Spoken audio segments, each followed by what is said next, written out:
Hey guys, welcome to my channel Cinematic Review movie explain in Hindi. इस video में हम invisible के first episode को एक्सप्लेन करने वाले हैं। कहानी की शुरुआत प्रेसिडेंट के घर से होती है, जहां हम दो सिक्योरिटी गार्ड को आपस में बातें करते हुए देखते हैं। उनमें से एक गार्ड अपने बेटे के बारे में बातें कर रहा होता है, जो कि उसका स्टेप सन होता है। वो चाहता था कि उसका बेटा डिप्लोमा पूरा करके लाइफ में सेटल हो जाए। वे दोनों बात कर ही रहे होते हैं कि तभी उन्हें कुछ हलचल महसूस होता है और वहीं जमीन के नीचे से हम दो राक्षस भाइयों को बाहर आते हुए देखते हैं, जिसे ब्लू ब्रूट्स कहा जाता है। वे आते ही के साथ उस जगह पर अटैक करना शुरू कर देता है। वे वहां पर प्रेसिडेंट को मारने के इरादे से आए होते हैं। वहां के जितने भी सिक्योरिटी होते हैं वे सब ब्लू ब्रूट्स पर गन फायरिंग करते हैं, पर इसका उन दोनों पर कोई असर नहीं पड़ता है और वे उस जगह को ब्लास्ट कर देते हैं। वहीं एक गार्ड उसे रुकने को कहता है और गन से उसके एक आंख में गोली भी मार देता है।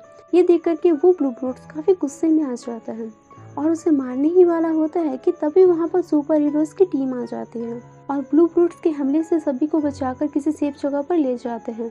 फिर वे सभी ब्लू ब्रूट्स से फाइटिंग करने लगते हैं और वे सभी सुपर हीरोज मिल करके ब्लू ब्रूट्स को हरा देते हैं।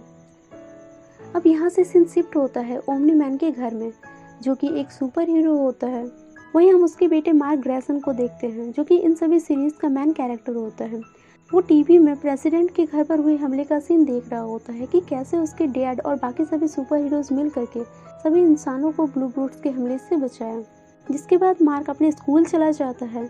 वही एक लड़का जिसका नाम टॉड होता है, वो एम्बर नाम की एक लड़की को परेशान कर रहा होता है। ये देख करके मार्क उसे रोकने के लिए चला जाता है, पर टॉड उससे ज्यादा पावरफुल होता है। वो मार्क को एक मुक्के में ही नीचे गिरा देता है। ये देख करके एम्बर टॉड को पीछे से एक जोरदार मारती है, जिसके बाद टॉड वहां से चला जाता है। अब हम एक बर्गर मार्ट नाम के रेस्टोरेंट को देखते हैं, जहां पर मार्क काम करता है। वो कचरा फेंकने के लिए बाहर जाता है, जहां वो एक कचरे की प्लास्टिक को डस्टबिन में डाल देता है। पर जैसे ही वो दूसरी प्लास्टिक को डालने के लिए थोड़ा जोर लगाता है, वो प्लास्टिक हवा में उड़ करके कहीं चला जाता है। ये देख करके मार्क को रियलाइज होता है कि उसके पास जो सुपर पावर्स थी वो अब आ चुकी है और इससे वो बहुत खुश होता है। रात को डिनर के वक्त मार्क अपने पेरेंट्स को भी इस बारे में बताता है। ये सुनकर के उसके डैड को बिल्कुल भी बिलीव नहीं होता है। वो मार्क के पैर में एक जोर से किक मारता है, जिसका मार्क पर कोई असर नहीं पड़ता है। ये देख करके उसके डैड भी समझ जाते हैं कि मार्क को उसकी पावर मिल चुकी है और वे मार्क को अगले दिन से ट्रेनिंग स्टार्ट करने के लिए कहते हैं, ताकि मार्क अपने पावर का अच्छे से यूज करना सीख ले। मार्क अपने पावर का यूज करने के लिए काफी ज्यादा एक्साइटेड होता है। उसे नींद भी नहीं आ रही होती है। तभी वो अपना बचपन याद करता है, जहाँ उसके डैड ने उससे कहा था कि वो कोई साधारण इंसान नहीं है। उनका जन्म बिल्डर्न प्लैनेट में हुआ था, जो बिल्कुल इंसानी दुनिया की तरह होता है, पर उनमें बस फर्क इतना होता है कि उनमें कुछ स्पेशल सुपर पावर्स होते हैं जो उन्हें ताकतवर बनाता है। उन सभी को बिल्ट्रोमाइज कहा जाता है। एक टाइम आने के बाद उन सभी को अलग अलग प्लैनेट में भेजा जाता है। कुछ ऐसे प्लैनेट में जो खुद अपनी रक्षा नहीं कर सकते हैं, उन्हें जाकर वे बचाते हैं। वैसे ही ओमनी मैन को अर्थ के लिए चूज किया जाता है। वहीं पर वो उसकी मॉम से भी मिलता है। फिर उसके डैड उससे ये भी कहते हैं कि कुछ सालों के बाद तुम में भी इस तरह के बदलाव आएंगे, क्योंकि वो एक बिल्ट्रोमाइज का बेटा है, तो उसमें भी ये सब सुपर पावर्स आ जाएंगे। ये सब सोचने के बाद मार्क उड़ने की सोचता है और वो प्रैक्टिस के लिए बाहर चला जाता है। वो उड़ने की कोशिश करता है और इसी कोशिश में वो काफी ऊंचाई तक चला जाता है। तभी एक प्लेन उसके सामने आ जाता है, जिससे बचते हुए वो सीधे नीचे जाकर के गिरता है। नेक्स्ट मॉर्निंग उसके पिता उसे ट्रेनिंग के लिए ले जाते हैं। वे उसे अपने पावर को कंट्रोल करने के सारे टिप्स बताते हैं, पर फिर भी मार्क खुद को कंट्रोल नहीं कर पाता है और सीधे नीचे जाकर के गिरता है। फिर उसके डैड उसे उड़ने के साथ साथ फाइटिंग करना भी सिखाते हैं। इसी बीच वे मार्क को एक जोरदार मुक्का मारते हैं, जिससे मार्क को दर्द होता है। घर वापस आने के बाद मार्क की मॉम मार्क की हालत देख करके काफी हैरान रहती है और उसके डैड से पूछती है कि उसने ऐसा क्या किया कि मार्क इतना ज्यादा अपसेट है। इस पर वे कहते हैं कि मार्क के पास जो पावर है वो होनी ही नहीं चाहिए थी, और अगर हो गई है तो ये बहुत लेट एक्टिवेट हुई है। जिसके बाद वो अपने स्कूल चला जाता है, जहाँ टॉड अपना बदला लेने के लिए पूरी तैयारी के साथ आता है।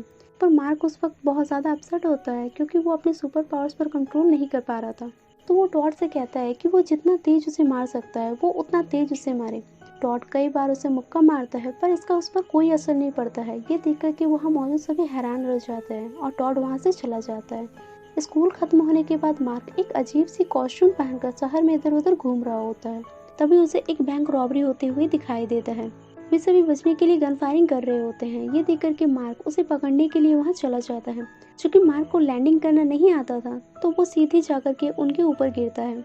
फिर दोनों के बीच एक जोरदार फाइटिंग होती है और मार्क उसे हरा देता है।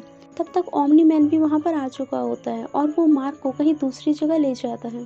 तो मार्क उससे कहता है कि मैं तैयार हूँ सुपर हीरो बनने के लिए, पर ओमनी मैन उससे कहता है कि मुझे नहीं लगता कि तुम अब भी तैयार हो। ये सुनकर के मार्क उनसे कहता है कि आपने मुझे कल मारा था तो मुझे चोट लग गई थी, अब आप मुझे मारो, मुझे कुछ नहीं होगा। उसके डैड उसे मारने की बजाय गले लगा लेते हैं और अपने साथ एक टेलर शॉप में ले जाता है जहाँ का ऑनर आर्ट रोसेबम होता है। वो सुपर हीरोज के कॉस्ट्यूम बनाया करता है।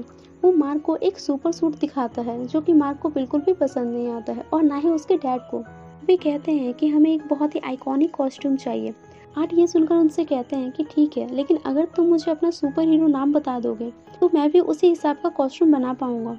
और वे पूछते हैं कि तुमने कोई नाम सोचा है। इस पर मार्क उनसे कहता है कि अभी तक मैंने कोई नाम नहीं सोचा है।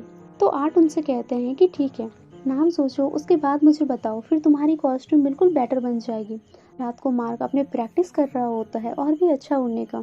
तभी उसकी मॉम वहाँ आकर के उसे अंदर जाने को कहती है, पर मार्क मना करते हुए कहता है कि मुझे अभी प्रैक्टिस की जरूरत है। थोड़ी देर बहस करने के बाद उसकी मॉम उससे कहती है कि तुम अपने पापा से भी अच्छा कर सकते हो, तुम बहुत ही अच्छे हो, तुम ग्रेटेस्ट हो, तुम अपना जो बेस्ट है वो बनो। ये सुनने के बाद मार्क को काफ़ी अच्छा फील होता है।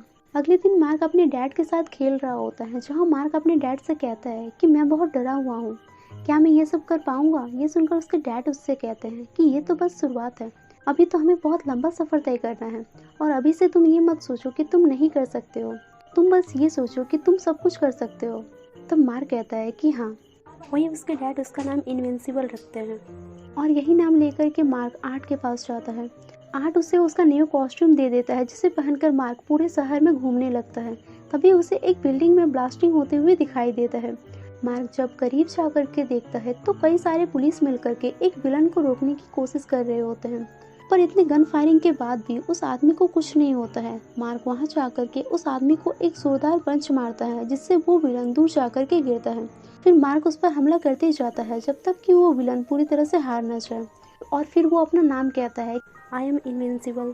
स्टोरी के लास्ट में हम देखते हैं कि सभी सुपर हीरोज के पास एक वॉच होती है उन्हें अलर्ट करने के लिए कि कोई इमरजेंसी आ गई है। उन सभी को एक साथ इकट्ठा होना जरूरी है। सभी एक जगह पर इकट्ठे होकर के एक दूसरे से पूछने लगते हैं कि उन्हें किसने यहाँ पर बुलाया है और तभी उन्हें वहाँ पर कुछ न कुछ शक होने लगता है कि यहाँ कुछ तो गड़बड़ जरूर है।